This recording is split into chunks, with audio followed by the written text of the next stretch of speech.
Selamat datang di Erwin Tametompo Channel. Salam dari kami di Talaut, Tapal Batas Utara NKRI. Dalam 4 bulan terakhir, posisi Danjen Kopassus 3 kali berganti. Ada apa ya?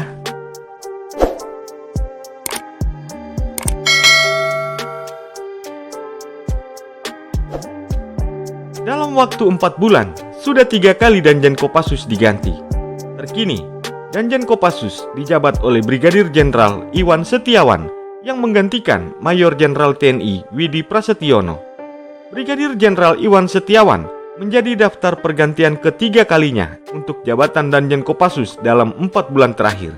Seperti yang diberitakan oleh Pojok 1 pada November 2021, Panglima TNI Jenderal TNI Andika Perkasa mengganti Mayor Jenderal Muhammad Hasan dengan Mayor Jenderal Teguh Muji Angkasa. Pergantian Danjen Kopassus itu tertuang dalam Surat Keputusan Panglima TNI nomor Kep/1029/11 Romawi /2021. Surat tersebut terbit pada tanggal 17 November 2021 atau sesaat setelah Jenderal Andika Perkasa dilantik sebagai Panglima TNI oleh Presiden Joko Widodo. Saat itu, Jenderal Andika menuturkan pergantian Danjen Kopassus adalah hasil rapat Wanjakti pada September yang lalu. Bukan seketika terjadi pergantian ketika dia menjadi Panglima TNI.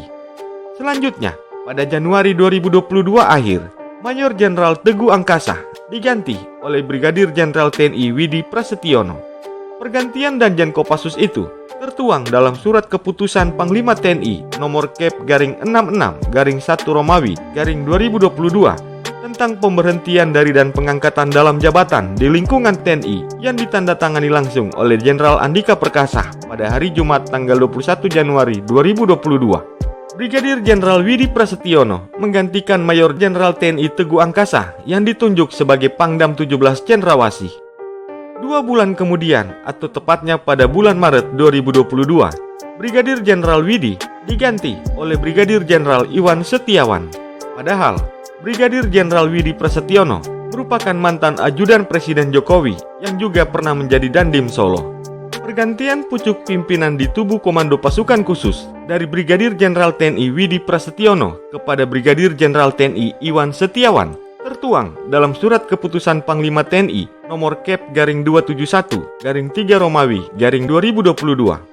Salah satu poin penting dari surat keputusan tersebut yaitu Panglima TNI Jenderal TNI Andika Perkasa menunjuk Brigadir Jenderal Iwan Setiawan sebagai Danjen Kopassus.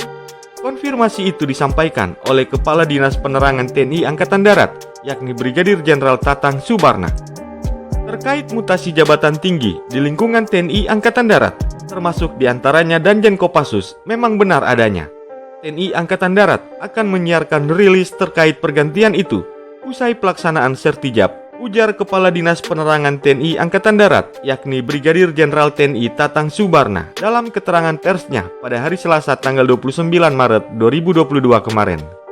Publik cukup terkejut mendengar Maijen Widi diganti, lantaran ia baru saja menjabat selama 1 bulan. Namun, menurut Tatang, pergantian itu adalah hal yang biasa, karena diperlukan regenerasi dan pola pembinaan karir di TNI Angkatan Darat, sambung Brigadir Jenderal TNI Tatang Subarna. Jadi, jikalau publik mempertanyakan sampai 3 kali Danjen Kopassus berganti dalam waktu 4 bulan, apa yang terjadi? Bila kita menyimak tayangan ini, seperti yang disampaikan oleh Kepala Dinas Penerangan TNI Angkatan Darat, itu semua terjadi dalam rangka regenerasi dan pola pembinaan karir di TNI Angkatan Darat. Semoga tayangan ini bermanfaat dan dapat menambah wawasanmu ya guys. Sampai jumpa di tayangan kami selanjutnya.